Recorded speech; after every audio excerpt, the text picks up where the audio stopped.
dengang vi startede som frisører, hvor vi har altid snakket om, at vi gerne vil have en salon. Ja. Altså det har været planen fra starten af.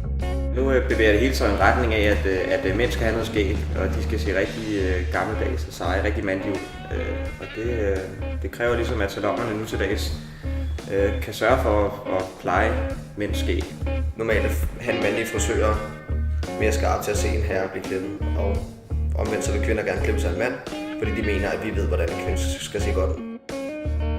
Så vi vil godt lave et sted, hvor manden ligesom kan føle sig hjemme, ikke? Og i nogle lækre omgivelser, og vi ligesom sætter ham i fokus. Ikke at det kun skal være en herresalon, det er ikke vores intention med det her overhovedet. Men ligesom at der bliver sat noget mere fokus på manden. Fordi det er mere at komme mere ind i tiden, at mænd også plejer deres hår og plejer deres skæg og gør noget ud af sig selv.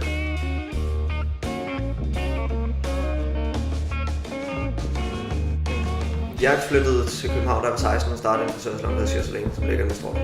Og der var jeg i 4,5 år. Og så jeg havde verdens bedste chef, og så blev jeg træt af det. Så fik jeg en anden chef, som jeg ikke kunne holde ud. Vi kunne ikke sammen. Så stoppede jeg som frisør og lavede alt muligt andet siden. Militæret og forskellige ting. Så min første klippeoplevelse, det var som 16-årig i København. Og så mistede du din møgenavn der? Ja. På en eller anden måde. Mit, det var over på Fyn. Jeg startede over på Fyn først. Så ja, det var lidt noget lort. Jeg ville også gerne til København. Men det kom? Det kom jeg så også senere. 2 år efter, ikke? Ja, præcis. Vores mor er frisør, så det kommer ligesom et sted fra.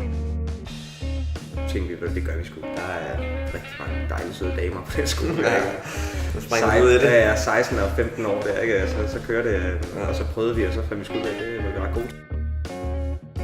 Det er 100% butikken, der har trukket os herned. Ja. Den kunne også have ligget i, Vordingborg med næste år, den skulle ligge. Altså. Ja. Men det er bare sjældent, man finder en forretning med det look, som den her. Det var det, der ligesom tændte os. Ja. Så vi kan sørge hele tiden for at holde os up to date til at kunne byde den bedste service over for kunderne, der kommer her. Ja. Og det er også derfor, at vi måske har fået så god en start på salonen.